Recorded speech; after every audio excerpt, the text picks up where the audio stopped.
Hey, what's up? This is Jeremy, and welcome to my series on making a drum and bass album on the Mate Tracker in 2 weeks.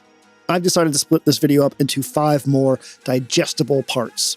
The first video is going to be about the project creation and concepts, and then the samples I used and how I organized them to make them easier to find when I was in the heat of making music. The second is about starting projects, conceptually and technically, and then how I approached arrangement. The third video is all about bass sound design. The fourth is all about all the other sound design and programming builds. And then the final video will be about finishing the project, mixing, mastering, and time management. I hope you'll check out the album with the links in the video description, and I hope you find these videos helpful. Let's get started.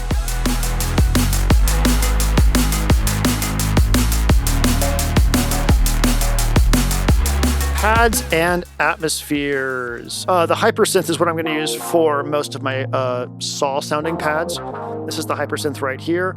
It works by defining different chords. It's polyphonic, so you can have different chords. You can see that each one of these is a different chord shape. That's what these intervals are right here. And you can see as I play different notes, I'm moving through them, and that's because I'm using the chord command here to switch through different chords. So you can do polyphonic material that's deterministic, meaning you can come up with your own pads and stuff like that using the Hypersynth. It's a little cumbersome, but it works. And as you go through, you can increase the cutoff frequency and make them big like this.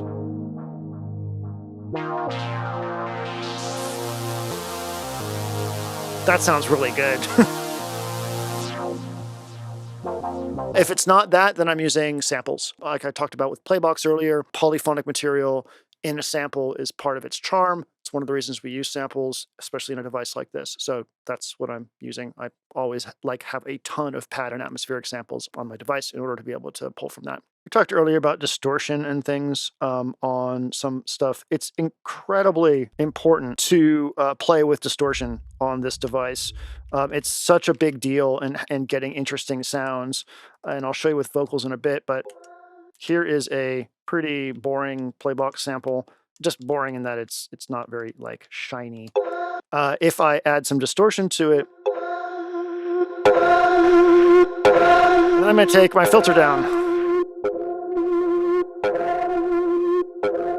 I'm going to take the drive volume down and add reverb and some chorus.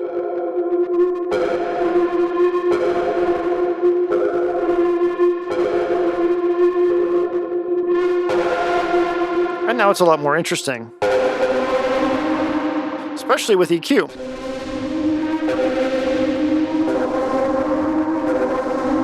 And now it's like a very different sound. So I really love doing this with all kinds of sounds, just having them be this big, crazy thing in the background.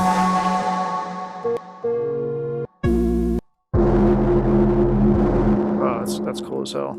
Distortion is really, really important in general. Let me explain risers real quick. So I found that I needed a lot of sweeps and stuff like that throughout the tracks. I needed to make them myself because I found that the ones that I had just didn't time right. So a riser is generally something that's going to happen over a number of bars. So what I'm going to do actually here is I'm just going to put an event right at the beginning of one. How about that right there? So risers start at a pitch or at a volume and they move upwards. In this case, we have a square wave. If I wanted this to move upwards in volume, I would choose the volume command, which is right here under current instrument. Turn it all the way down. And then I would go to the next slot and I would put rep, repeat, and I would choose an amount. Let's say 1 just to hear it. And I hit play.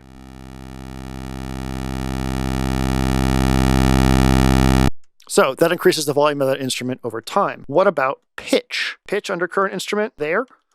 I'll just grab this repeat command, put it right there. Now let's listen to this.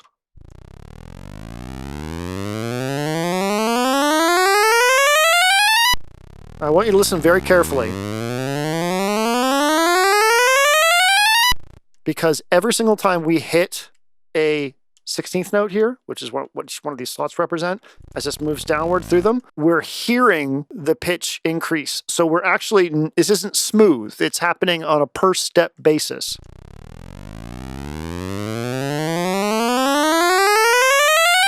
You'll even notice right here on the screen, you can see the note increase. So it's a chromatic movement there. So that doesn't work for us. We need this to be smooth. Let's get rid of the volume command as well. So what I found for this kind of stuff is that I want to go up into my modulators here. So then I want to go to LFO volume, and I'm going to go to trig, I'm going to go retrig, and I'm going to go to oscillator ramp up. And then I'm going to change this frequency to 4 phrases. Remember how we talked about each one of these being a phrase? Let me go ahead and turn the volume of this way down. That would be right here.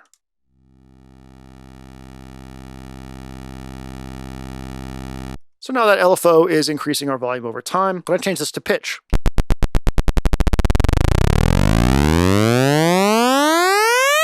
Great. So now we have a riser from a pitch perspective. So that was done with the LFO. Use your LFOs, do ramp up and retrig, and then change the amount of time to how much you want it to do its thing. This will work with filters. This will work with all kinds of stuff. So I'm going to change this to noise. And I'm going to go ahead, turn on my low pass filter, turn this down, and change my LFO to cutoff there. And now I have a classic riser that uses white noise. Go to my EQ, all the low end out. You can get clever with your risers by using something like the FM synth and using A plus B plus C plus D, which means, again, no FM synthesis. You can use one of these as noise. So I'm going to go ahead and make A here. Yeah, just noise. This one, I'm going to turn everything else down. So we'll turn these 2 down. Now if we listen, you can hear that we have noise plus a sine wave. So now what we're going to do is change the mod for noise. 1 is going to go to pitch for our noise, and 1 is going to go to pitch for the sine wave that we have here as well, like that. And then we'll go into our modulators here. We'll use this LFO right here and mod 1, and we'll do a ramp up retrig. That means it starts when the trig is put down, and then 4 phrases. So that's a little extreme. Turn the amount down here, and also let's go back to our note here and go like that. I'm also going to set the second modulator here. It'll be 2 to level, and then I'm going to go up to our modulators. I'm going to do LFO mod 2, ramp up, retrig, 4 phrases. Not bad. I think I'd probably want to combine this with a filter. I'm just going to hold down Shift, hit Option, which copies the mod, paste it over here by holding Shift and Edit, and then I'm going to switch this to cutoff instead of the stuff that we had before. And I need to go to my high pass, turn the cutoff all the way down. More resonance. So there you go. With the FM synth, you can combine noise and tones with pitch and filters to get a really good, well-designed riser for your sections. Vocals. Okay, so there's a few ways that you can do vocals in here, like we mentioned earlier. You can repitch a vocal. So I can take this vocal and I can go to the detune right here, holding edit and pushing up. Cause can't nobody love you like. Cause can't nobody love you like. Is a semitone. Cause can't nobody love you like. Cause can't nobody love you like me. So obviously things get a little chipmunky if we go down. Cause can't nobody. So the other thing that you can do here, if I go to edit here, I can go ahead and add slice markers in places using this slice marker thing. The slice mode up and down are big moves, and then left and right are small moves. And you can actually see the value here on the bottom left of the interface, which is really big for finding zero crossings. So I'd say right there. There we go. Then I'm going to hit overwrite. This doesn't do anything bad to the sample. It just writes those slice markers in here. So now I can go to slice file, and I can go to C1, where the slices start. Cause can't nobody love you like. Or I guess in this case, I'd C sharp 1. Cause can't nobody. Cause can't nobody. Cause can't nobody. I'm just going to go over here Nobody like. Can't nobody. Can't until I find Can't nobody love you like me. And now it starts on the downbeat. Can't no bang me, can't no bang me, can't no bang me, can't no bang me, can't no bang me, can't no bang me, can't no bang me, can't no bang me, can't no bang me, can't no bang me, can't no bang me, love you like, can't no bang me, love you like, can't no bang me, It's not bad. I can fuck with that. Once you have something in slice mode like this, since you're retriggering a lot, you can start to use the other effects. So I'm going to go ahead and go to our audio, or I'm going to go ahead and go to our envelopes here, turn this to cutoff like this, and go down to our cutoff, go down to our filter here, turn that to low pass, turn this down, turn our resonance up a bit.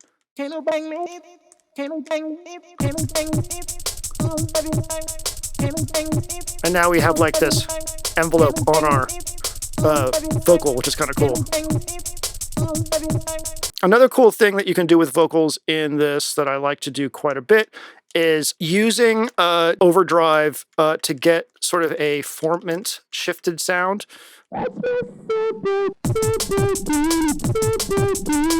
So you can get this really cool, like almost modern sort of formant shifted distortion sound by turning the low pass filter way down, turning the resonance up, and using a post distortion model. How cool that is! I really like that. A little janky, but I could work with that. Or you could, if you want to, you could try some cutoff frequency.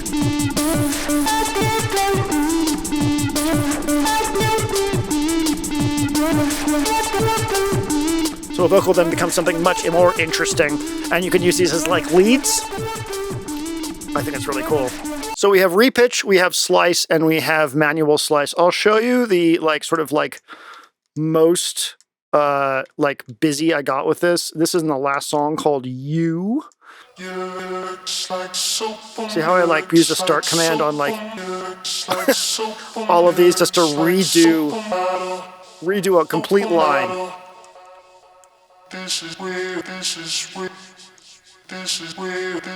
So let's listen to the whole thing.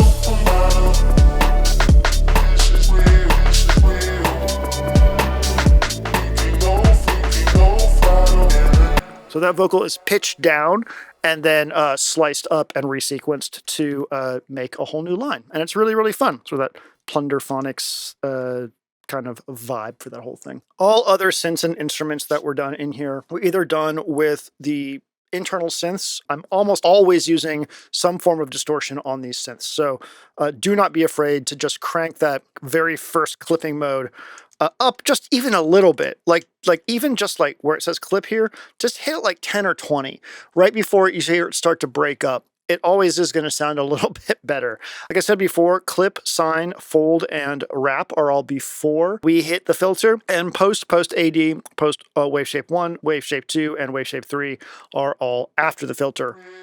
And they're all wildly different in how they make the sound. So do not be afraid to play with them. Do not be afraid to put them on even your drums. Like if you think your drum hit sounds good, I guarantee it could sound better if it was clipped just a bit. And then don't be afraid to use one-shots to make things interesting. So that Fushigi track that I keep on mentioning earlier with the vocals, this track started with an idea about a lead sound. I couldn't get it to happen with the internal synths exactly how I wanted to make it sound.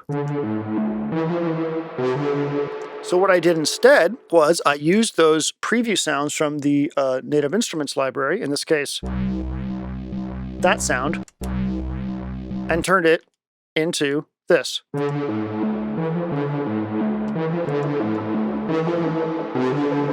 And that was what started that track, was that sound specifically. And then I think later I may have made some changes to it. And I did. I changed the sound. So now this one uses this sound. Completely different sound. So don't be afraid to use and manipulate one-shot sounds to get more interesting sounds. Don't be afraid to slice melodic loops. I've done that a ton in here. Yeah. So here is a sample. This is the sample. It's from that Lesman deep drum and bass I talked about earlier. It's a pad. I thought maybe I'd start with a pad. But then I sliced it into 16 slices and then resequenced it. Back when I first started with trackers, slicing up pads and moving through them with slices was one of my favorite things to do, and I have not grown out of it slice melodic loops, slice pads, slice vocals, slice everything, reconstitute them into rhythms, use the envelopes and the filters on them, just really play and have fun making things sound different and cooler. One of the big requests that I got for things was about builds. So let me show you how I do builds in here. We've already talked about effects builds, so I'm going to show you how I do other types of builds.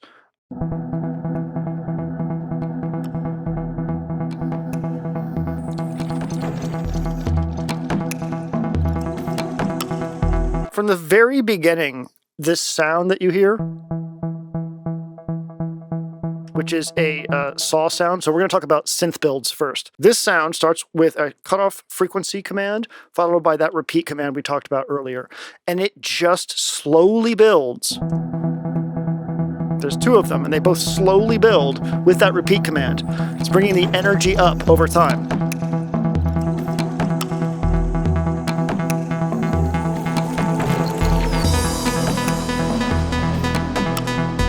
We're still building. How bright they got. So that was done with cutoff followed by a repeat command. You can do that with any synth where you have the low pass filter down. It brightens the sound up, it makes it big, and that's what we're looking for. We're looking for a rise in energy.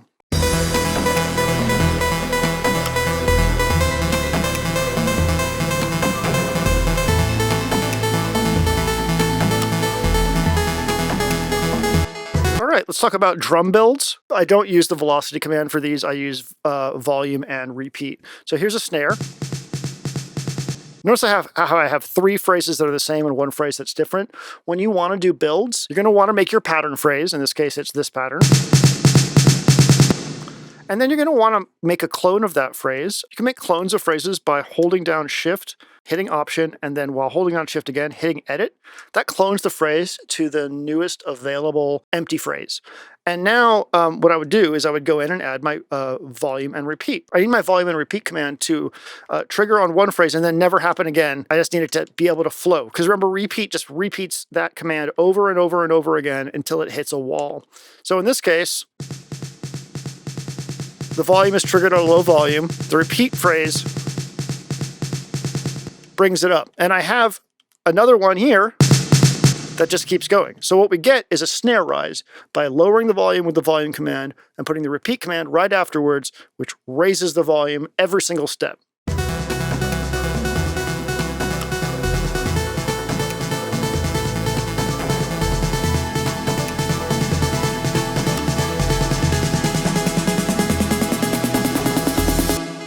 At the end here, I decided to have another classic build technique, which is where the pitch rises on something like a snare or a kick, or, I mean, we can do it with anything really.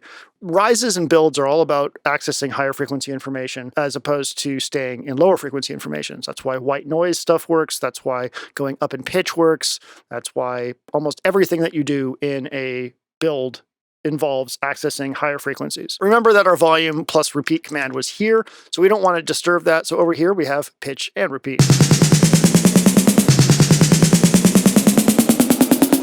And that does a classic snare pitch up. So we're combining volume up with pitch up. And then when I hit here,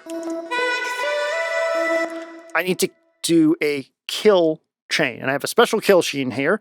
You'll notice that it says kill, off, off. We talked about those earlier. Those arrest those repeat commands. They kill them from continuing to go and ruining the volume of other things or ruining whatever parameter you hit repeat on. You can ruin the cutoff frequency of things.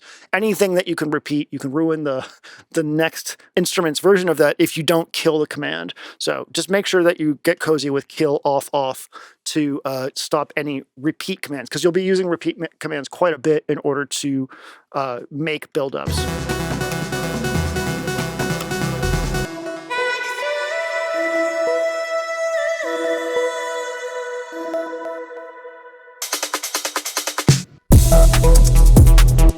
Another synth buildup is this one right here. So this sound has a sort of a devil hiding in it. I'll go ahead and play it for you. When I bring the cutoff frequency up, it just goes fucking apeshit. So what to do to make it more energetic? Well, there's our cutoff frequency right there. Turn it down, and then repeat command. And you adjust the repeat value to what you need it to be to get where you need to go by the end of the phrase.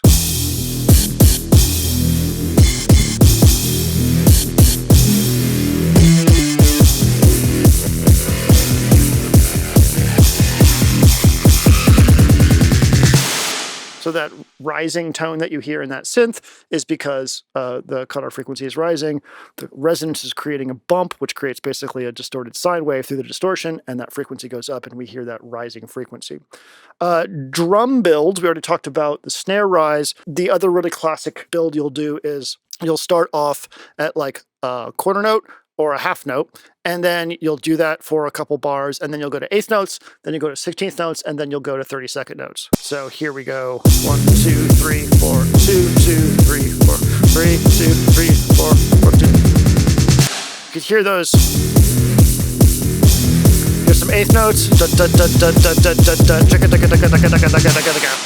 So really, really brain dead. Really, really simple. It still works. Keep on subdividing your shit. You know, I don't know about 32nd notes, especially in drum and bass, but you can definitely go to 16th notes. You'll hear this really, really simple build-up technique in tons of drum and bass. We have synth build-ups. We have drum build-ups, effect build-ups. What did I talk about with effect build-ups? Let's see. I mentioned Fushigi here.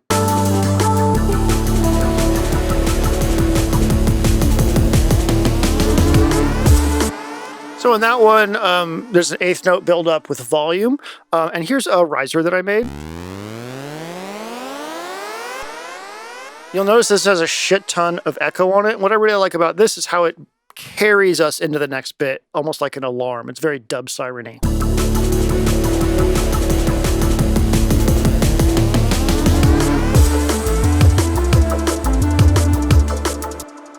I really like that. You can use your effect sends as build-ups. So in here, I have a vocal. Using that overdrive technique we talked about earlier to give it a bit of a vibe. And here we have the reverb send right here. And I'm repeating it. So I put the repeat command after the reverb. And I'm going to increase the reverb over time. So take a listen to this.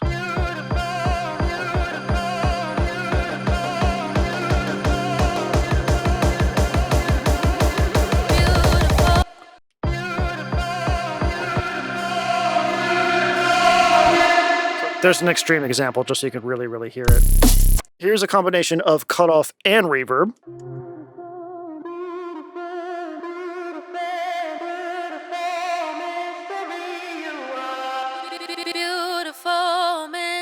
So cutoff with the repeat value, reverb with the repeat value. And I really like how this retains this sort of like it accents different parts of the vowels as it goes up, which I think is really, really cool. All right, so those are the builds that I can think of. Synth builds using usually cutoff frequency, though you can use any effect that increases the intensity of the sound over time. You're usually going to put in the effect lane whatever parameter it is that you want to start manipulating, and then put the repeat command underneath it and increase it over time, or in some very rare cases, decrease it over time to get what you want. You can do the same thing with effects.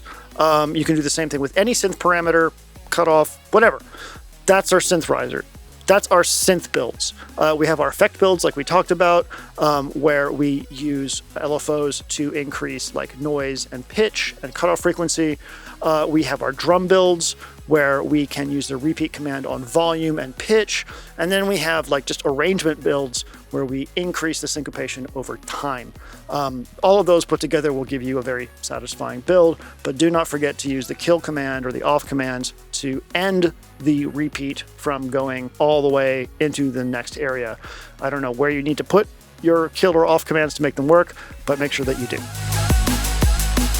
All right, so that wraps up this video. Thanks for watching. Make sure to check out the links in the video description for a link to the album, which contains the Mate bundles for you to learn from. I'll also put a link to my Mate bass pack and a link to the playlist for this and my other Mate educational videos if you are interested in that. And I'll see you in the next video. Bye.